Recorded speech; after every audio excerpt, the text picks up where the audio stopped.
கல்யாணத்தண்டில் பூமி பிரச்சனையை பெரிதாக்கியது காங்கிரஸில் உள்ள குரூப் போர்தான் என்று சிபிஎம் மாவட்ட செயலாளர் சி.வி. வர்கீஸ். இதன் பின்னால் வருவாய்த்துறையில் உள்ள சில உயர் அதிகாரிகள் உள்ளதாகவும் அரசின் 1 இன்ச்சு பூமி கூட கையேற்றக்காரர்களுக்கு விட்டுக் கொடுக்கப் போவதில்லை என்றும் சிபிஎம் மாவட்ட செயலாளர் சி.வி. വர்ഗീസ് കൂറിനാർ. ഭൂമി ക്രമീകരിച്ചു കൊടുക്കുകയും ആളുകളെ കുടിയേറ്റത്തെ സംബന്ധിച്ചത് ഇനി സർക്കാരിൻ്റെ 1 ഇഞ്ച് ഭൂമി പോലും പുതിയതായി കയ്യേറ്റം പാടില്ല എന്ന് തന്നെയാണ് LDF ഗവൺമെൻറ് നയതാണ്. ആ നിലപാട് തന്നെയാണ് ഇടതുപക്ഷ ജനാധിപത്യ മുന്നണിക്കുള്ളത്.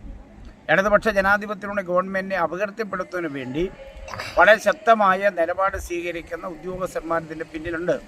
അവരാരാണെന്നുള്ള പുറത്തു കൊണ്ടുവരണം. ഗവൺമെൻറ് സൽപ്പേരിനെ കളങ്കം വരുത്തുന്നതാണ് ഇത് നടത്തിക്കൊണ്ടിരിക്കുന്നത്. അവിടെ കൊണ്ട് ബോർഡ് വെച്ചു. ആ ബോർഡ് വെക്കുന്നത് ഗവൺമെൻറ് മറ്റൊരു വിധത്തിൽ ആളുകൾക്കിടയിൽ ആശങ്ക ഉണ്ടാക്കുക.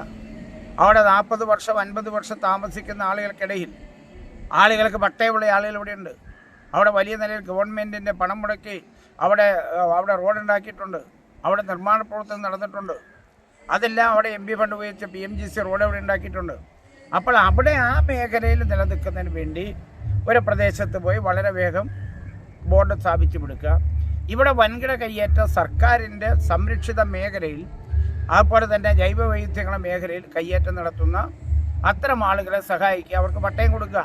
അപ്പോൾ ഇത് തീർച്ചയായിട്ടും അതിൻ്റെ പിന്നിൽ വളരെ വ്യക്തമായി ഗവൺമെൻറ്റിൻ്റെ പ്രവർത്തനത്തെ അപകീർത്തിപ്പെടുത്തുന്നതിന് വേണ്ടിയുള്ള നീക്കമുണ്ട്. അത് ഏറ്റവും ഉന്നത ഉദ്യോഗസ്ഥന്മാരാണെങ്കിൽ നിലപാടെടുക്കണം. അതേതെങ്കിലും താഴെ തലത്തിലുള്ള ഒരു വില്ലേജ് ഓഫീസറോ ഒരാൾ മാത്രമായിട്ടാണ് ഇത് നടത്തിയിരിക്കുന്ന അഭിപ്രായവും CPM-നില്ല. ഉന്നതമായ ഉദ്യോഗസ്ഥന്മാർ ഇതിൻ്റെ പിന്നിലുണ്ട്. അവരെ വെളിച്ചത്ത് കൊണ്ടുവരാൻ വേണ്ടിയുള്ള അന്വേഷണം ഉണ്ടാവണം.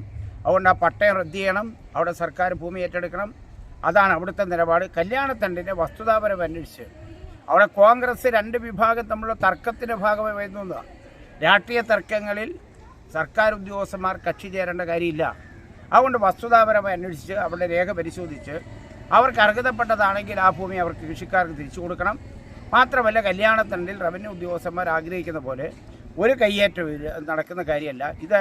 അതിനെ സംബന്ധിച്ച് ഒരു കയ്യേറ്റത്തെ ഞങ്ങൾ പ്രോത്സാഹിപ്പിച്ചു. പക്ഷേ കുടിയേറ്റക്കാർക്കെതിരായി നിലപാട് സ്വീകരിക്കാൻ പാടില്ല എന്നുള്ളതാണ് ഗവൺമെൻറ് നിലപാട്.